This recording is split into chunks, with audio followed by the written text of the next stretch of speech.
replaces Warmonger with Warmonger. Mongering of war can continue. Oil spilling profit mongers BP say Gulf oil spill is consumers' fault, so fuck off. Hamas leader calls for international aid flotilla of guns, bombs and helicopters. In the UK, emergency budget may have no effect on Chancellor's wealthy chums. Hello, innocent bystanders. Welcome to the fucking news. I'm coming in her face. Here are the headlines tonight. President Warmonger Obama has replaced his chief warmonger, Stanley McChrystal, with a much bigger warmonger in the war-torn country of Afghanistan, where war has been mongered for nearly 10 years. The new warmonger is expected to begin warmongering immediately.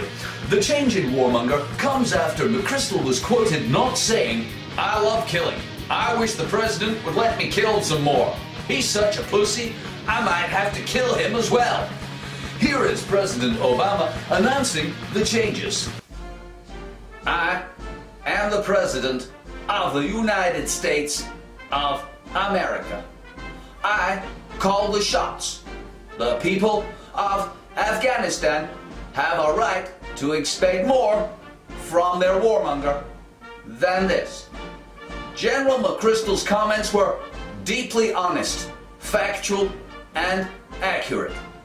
These are things we cannot afford as a nation of lying, murdering fascist scum. I have made the decision to replace General McChrystal with considerable regret. His comments eroded trust and undermined the corporate control of the military that's at the core of our corporate-controlled military. But anyway, I am the man, and don't let any of you honky-kill-and-pray fuckers forget it. I may be the puppet of a few wealthy election financiers, unable to give away health care or stop an oil leak, but at least I can fire your skinny white ass without having to ask my boss. Now, everybody shut the fuck up and get back to killing Arabs like you're supposed to. President Obama there. General McChrystal is not expected to return to Uzbekistan Iranipak.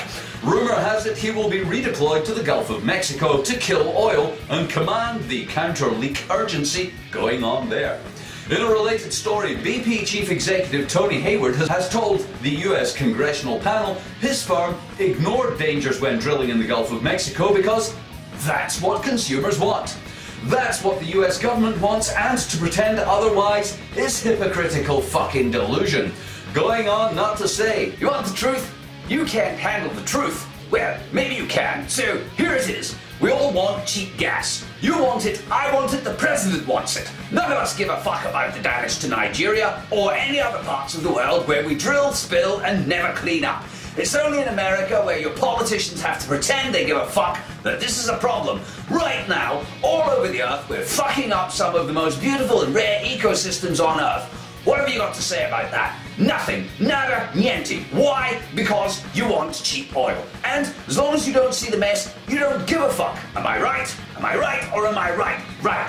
So, why are we drilling in 5 miles of ocean where if anything goes wrong, we're fucked? I'll tell you, it's because we all want cheap gas. Now, get off my fucking back, you douchebags. The day you stop pumping oil into your giant gas-guzzling tin cans is the day we'll stop drilling and spilling. Until then, pay the bill, shut the fuck up. Now, leave me alone, I've got checks to write. Mr. Hayward from BP there. In a totally unrelated story, imaginary Hamas leaders have criticized the recent flotilla of aid ships as being futile, ineffective, cowardly intellectual posturing and a waste of the lives of those who died.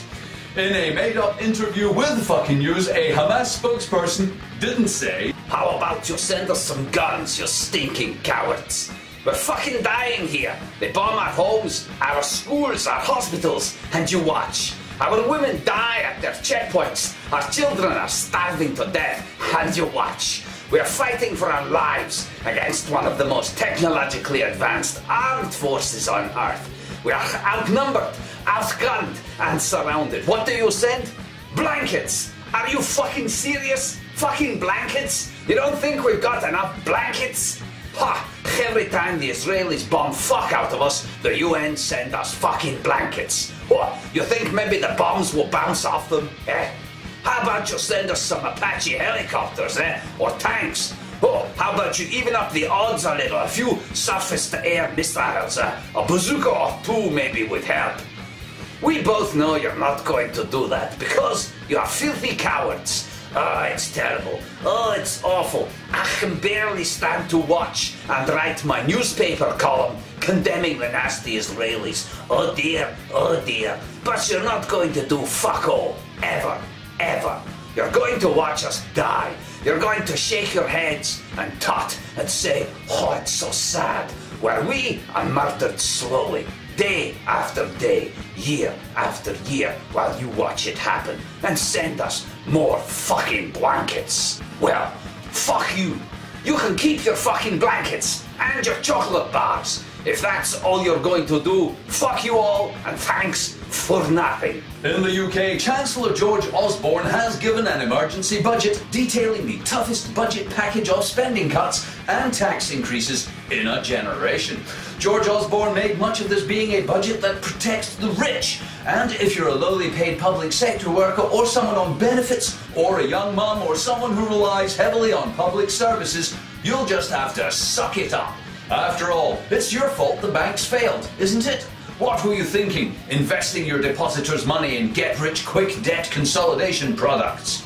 After the budget, the Chancellor did not say, bailing out my chums in banking costs a lot of dosh, you know, and you lot have got to pay for it. My tough but fair budget will leave most people £400 a year worse off. But it won't bother my very wealthy friends at all, you know, especially since I cut corporation tax and only the slaves, workers, are paying the national insurance rise. I'm not claiming that people are immediately going to be better off as a result of the budget, except my chums in big business, especially the ones I went drinking with at college. Look, here's me with my old pals. Look, there's Nathaniel Rothschild, whose family now own this country. It's them that we owe the money to, you know, and when I say we, I mean you. My family's money's all tied up offshore, overseas funds, you know, trusts. Amongst other budget measures, I have given more power to the Bank of England. Well, it was, after all, they who oversaw the financial crisis and allowed banks to overextend themselves, nearly bankrupting the country and allowing international financiers to control our economy and our lives. It's only fitting, therefore, that they should have more power to do so again. I mean, not to do so again. Well, anyway, I commend the budget to the House, and now let's all be off to dinner at Boris's. Toodle pip!